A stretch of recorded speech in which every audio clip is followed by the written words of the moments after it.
Hello, I'm Doug White, and welcome to NBC 10 Biographies. In this episode, we will meet two individuals who played major roles in the colonial history of southern New England. Roger Williams preached religious tolerance in a time when that was considered heresy. Canonicus was a great leader of the Narragansett Indians. He fought and died to protect his people and the land they loved. We begin this edition of NBC 10 Biographies with Roger Williams. Born in London, England in 1603, Roger Williams, founder of the state of Rhode Island, has been depicted on stamps, greeting cards, advertisements, and at least one silent movie. But no authentic image of this remarkable man is known to exist. He was portrayed on television during Rhode Island's 350th anniversary by one of Trinity Repertory's finest actors, the late Richard Neeland. At my age, you appreciate a fire, even on a spring morning. Since I was driven from Massachusetts 30 years ago in the dead of winter, I don't think I've ever been completely warm.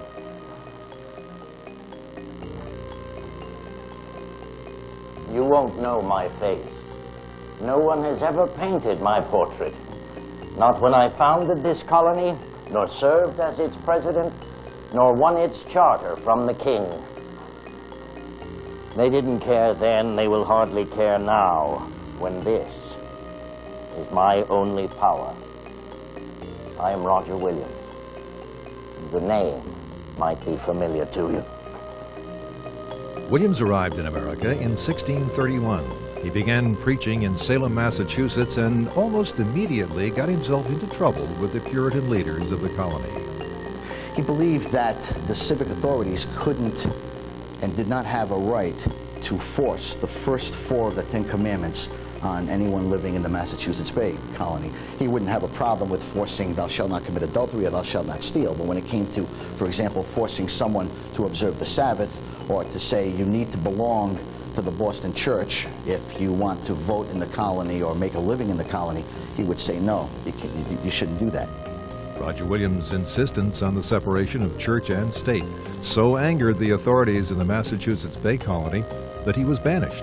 He was ordered to return to England, but managed to escape before he could be arrested and deported. He was supposedly greeted by what then be the Narragansett Indians with the phrase, "What cheer, Netop," what cheer being an English form of welcome or hello, or how's it going, and Netop being the Narragansett term for friend. In gratitude for the divine guidance that brought him to a place of refuge, Williams named the location Providence. Providence is a magical word.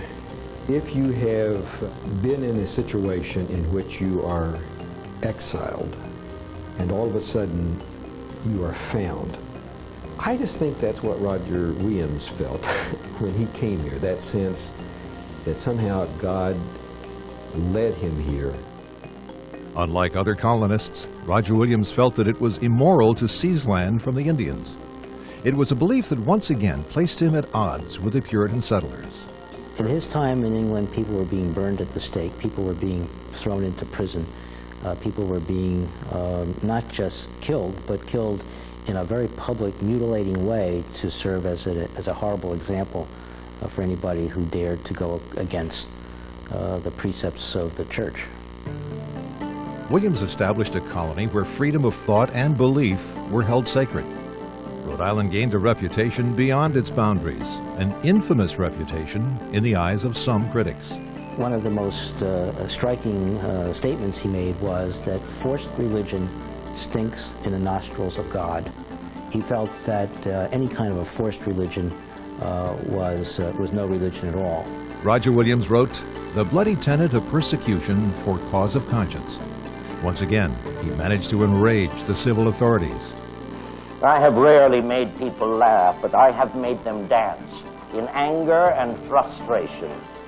Rhode Island is the receptacle of all sorts of riffraff and is nothing else than the sewer of New England, the home of all the scum and runaways of the country.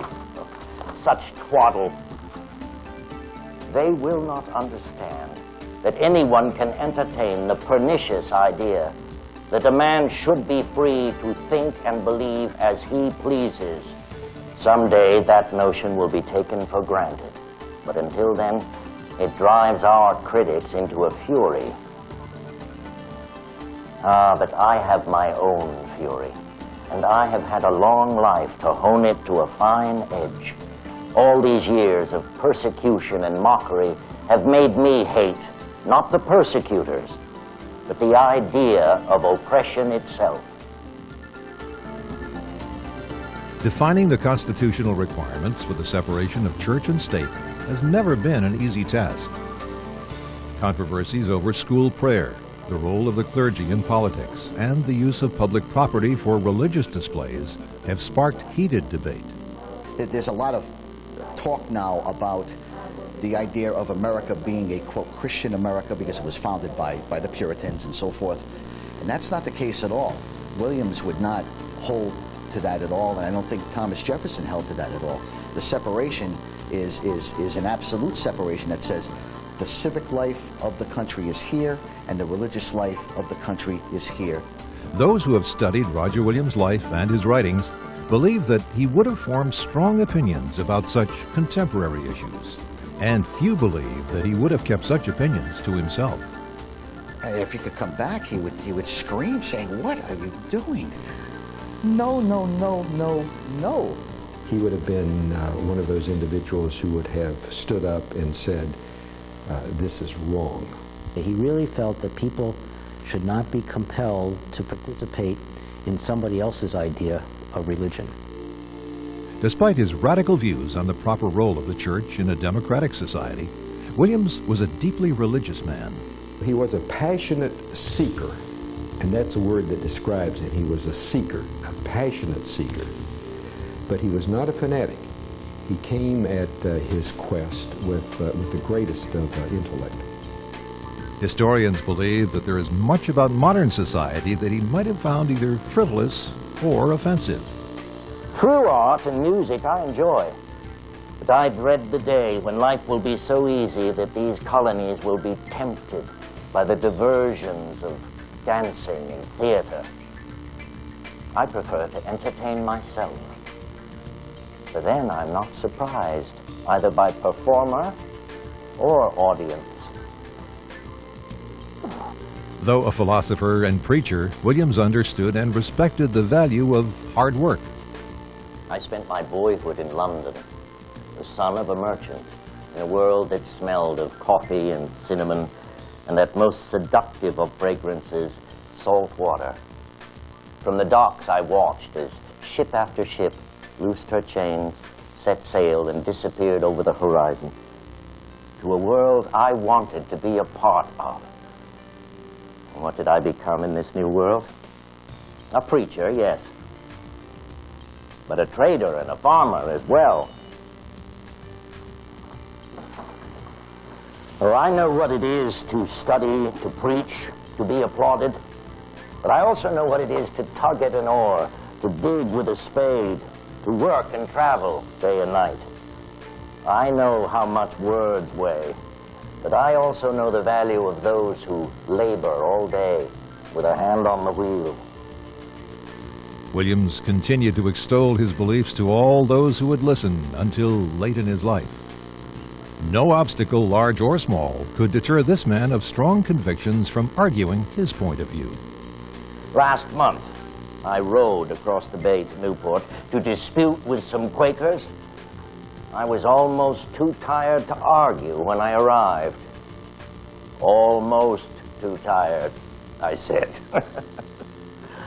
During the journey back, even though my head was full of buzz and argument, I had my eyes on the shoreline and the sky. I felt that the bay and the woodlands were a gift, and the evening light a benediction. Despite his hopes for peace, war broke out in 1675 between the colonists and the Narragansett Indians.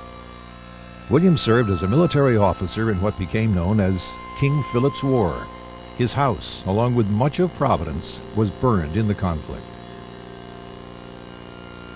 Roger Williams died in 1683. He had lived long enough to see Rhode Island granted a royal charter by King Charles II.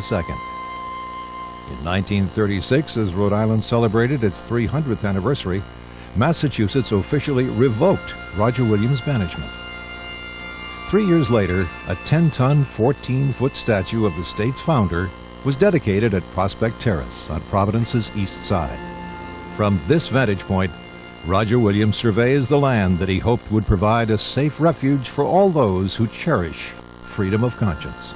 His reputation is one of somebody who was a consistent champion for religious freedom. Daring convictions to do what is right. His legacy is liberty of conscience.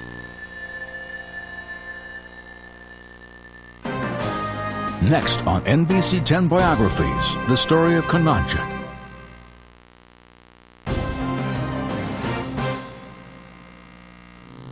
The story of the long struggle between European settlers and Native Americans marks a sad chapter in the history of our nation. Until recently, most newspaper accounts, books and films were blatantly biased in favor of the white man's point of view. The indigenous people of this land were frequently portrayed as brutal savages. Their fight to defend their families, their homes, and their way of life was cast in the worst possible light. The harsh treatment suffered by American Indians after their lands were taken from them was simply ignored.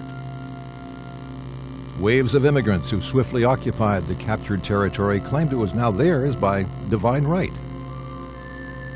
Pushed into the dark recesses of the nation's conscience, the hardship and suffering inflicted on those who lived here first was soon forgotten. Only after decades of denial and neglect would Americans be willing to face the cruel injustices that were carried out in the name of manifest destiny. Many Americans are familiar with the names of Indian warriors like Sitting Bull, Geronimo, and Crazy Horse. These leaders fought in the bloody battles that raged across the West in the 1800s, battles that were later reenacted as entertainment. But a decisive conflict took place in the American colonies between settlers and Indians 100 years before the birth of the United States. It was a war that began in the Massachusetts Bay Colony but spread to Rhode Island. The Narragansett Indians were drawn into what came to be known as King Philip's War. You can say that land was the cause of King Philip's War in the same way you can say that slavery was the cause of the Civil War. The English took over some of the best fishing grounds because they happened to be the best places to live and to set up settlements. So that the natives were moved from some of their traditional hunting and fishing areas. And that continues to disrupt the traditional Native American way of life. The leader or sachem that led the Narragansetts was called Canonicus. Tensions between the Massachusetts Bay colonists and the Wampanoag Indians had been building for years. The bellicose people from Europe, they just wanted to take over everything and say, this is mine. The very things that the early people from Europe were escaping from by leaving the European countries, they brought over here and enforced it upon the indigenous peoples in the various areas. As the English settlements continued to expand, it was perhaps inevitable that the growing tensions would lead to bloodshed. Now there was a time during King Philip's War, especially in the first months, when it looked as if the Native Americans might very well push the English back to at least the coastal cities. But even that would have been, I think, a temporary victory, because the English had a mechanism, sending ships and sending supplies and sending arms. They could make gunpowder, which the Native Americans couldn't do. So they had a mechanism for continually pushing back to the west. Wampanoag refugees, old men, women, and children fled Massachusetts and sought the protection of the Narragansetts. When the English colonists demanded that Canonicus return these refugees, his answer was swift and decisive. No, he told them, not a Wampanoag or the paring of a Wampanoag's nail. War breaks out between the Narragansett Indians and the United Colonies. Next on NBC 10 Biographies.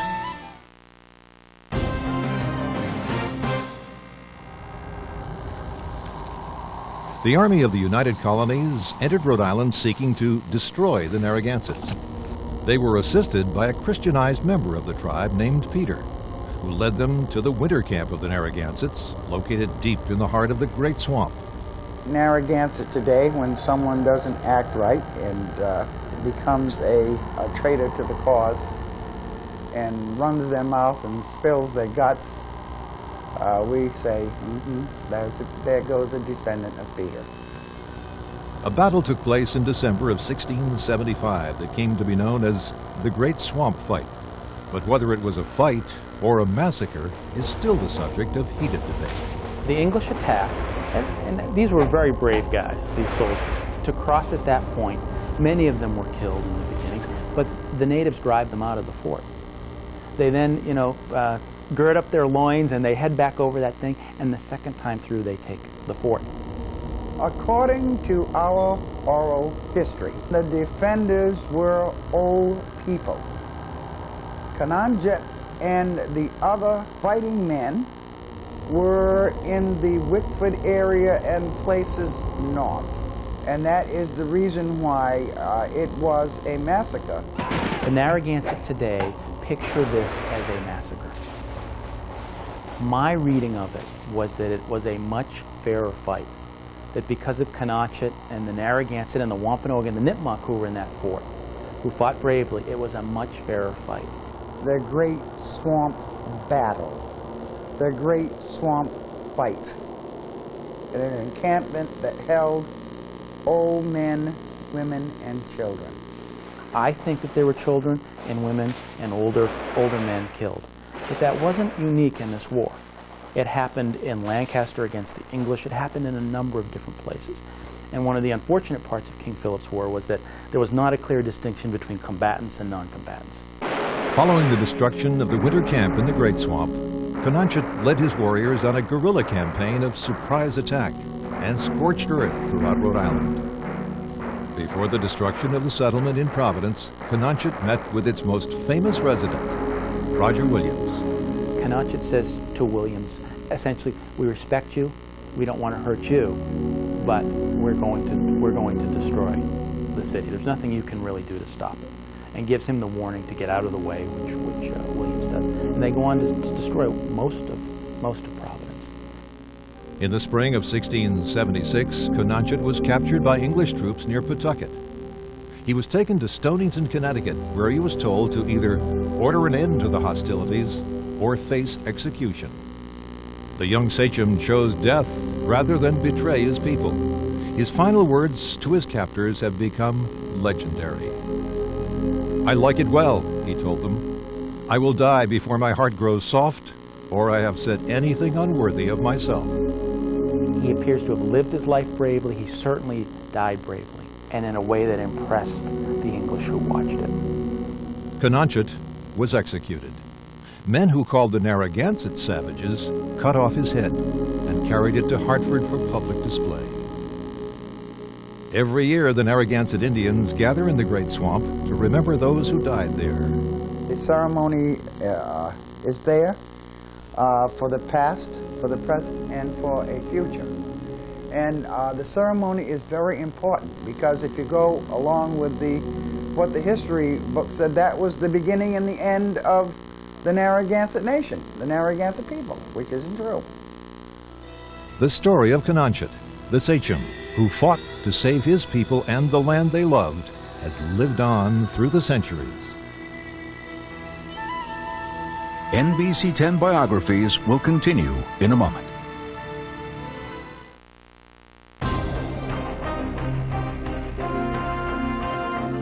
Thank you for being with us. I'm Doug White, and be sure to join us next time for another edition of NBC 10 Biographies.